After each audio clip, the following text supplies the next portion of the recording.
વલસાડની વાત કરીએ તો વલસાડના દાંતીનો દરિયો અત્યારે ગાંડોતુર બનેલો જોવા મળી રહ્યો છે। દાંતી ગામમાં દરિયામાં કરંટ જોવા મળ્યો છે। દરિયામાં 10 થી 15 ફૂટ ઊંચા મોજા ઉછળ્યા છે। મોજા ઉછળવાના કારણે દરિયાનું પાણી ગામમાં પ્રવેશ્યું છે। તો અધૂરી બનેલ પ્રોટેક્શન વોલના કારણે ગામમાં પાણી પ્રવેશી રહ્યું છે, ત્યારે દરિયામાંથી પાણી ગામમાં પ્રવેશતા નુકસાન થઈ રહ્યું છે। ત્યારે તાત્કાલિક ધોરણે પ્રોટેક્શન વોલ બને તેવી ગ્રામજનો દ્વારા માંગણી કરવામાં આવી રહી છે। વલસાડના દાંતીનો દરિયો અત્યારે ગાંડોતુર બનેલો જોવા મળી રહ્યો છે। મોટા મોટા મોજા ઉછળી રહ્યા છે। દાંતી ગામમાં દરિયામાં અત્યારે કરંટ જોવા મળી રહ્યો છે। તો મોજા ઉછળવાના કારણે દરિયાનું પાણી અત્યારે ગામમાં પ્રવેશી રહ્યું છે અને નુકસાન થઈ રહ્યું છે, ત્યારે તાત્કાલિક ધોરણે પ્રોટેક્શન વોલ બનાવવામાં આવે તેવી અત્યારે લોકો દ્વારા માંગણી કરવામાં આવી રહી છે।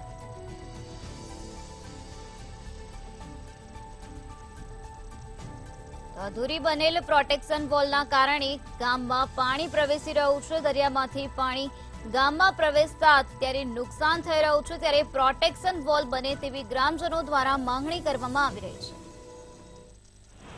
સતત 3 દિવસથી વલસાડ જિલ્લાની અંદર ભારે વરસાદ પડી રહ્યો છે અને જિલ્લાના તમામ તાલુકાની અંદર ભારેથી અતિ ભારે વરસાદ નોંધાઈ રહ્યો છે।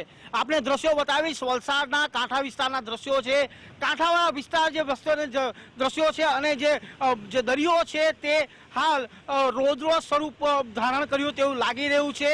દરિયાની અંદર 15 થી 20 ફૂટ જેટલા મોજા હાલ ઉછળી રહ્યા છે।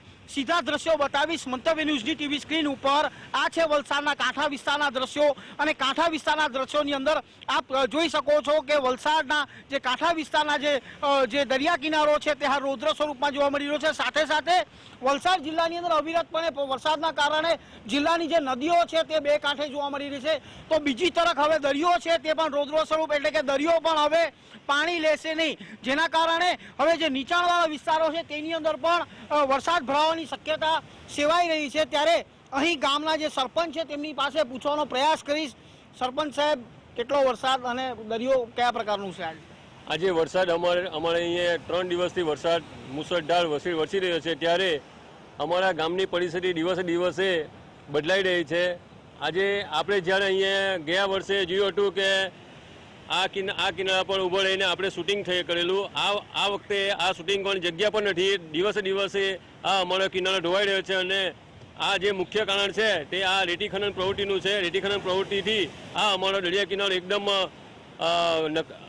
ધોવાઈ રહ્યો છે અને ગામ નકશામાંથી નીકળી જશે।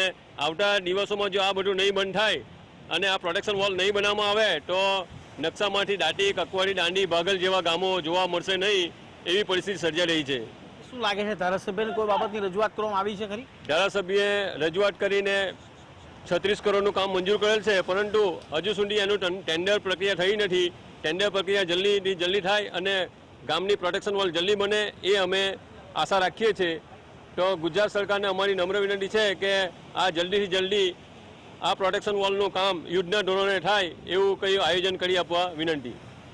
તો પ્રોટેક્શન વોલનો અભાવ છે। અહીંના જેટલા પણ કાંઠા વિસ્તારના જે વિસ્તાર છે તે વિસ્તારની અંદર હાલ દરિયામાંથી પાણી આવવાની શરૂઆત થઈ ચૂકી છે, ત્યારે ગામના સરપંચ સહિતના લોકોએ વારંવાર રજૂઆત કરવા છતાં પણ પરિસ્થિતિ જેવી ને તેવી છે। ત્યારે એક તરફ વલસાડની અંદર ઔરંગા નદી સહિતની નદીઓ છે બે કાંઠે જોવા મળી રહી છે, ત્યારે દરિયાએ હાલ રૌદ્ર સ્વરૂપ ધારણ કર્યું છે। ત્યારે ચોક્કસથી કહી શકાશે આવનારા સમયની અંદર જો દરિયો પાણી ન લે તો વલસાડ શહેરની અંદર નીચાણવાળા વિસ્તારોની અંદર પાણી ભરવાની શક્યતા પૂરેપૂરી સેવાઈ રહી છે। મયુર જોશી, મંતવ્ય ન્યૂઝ।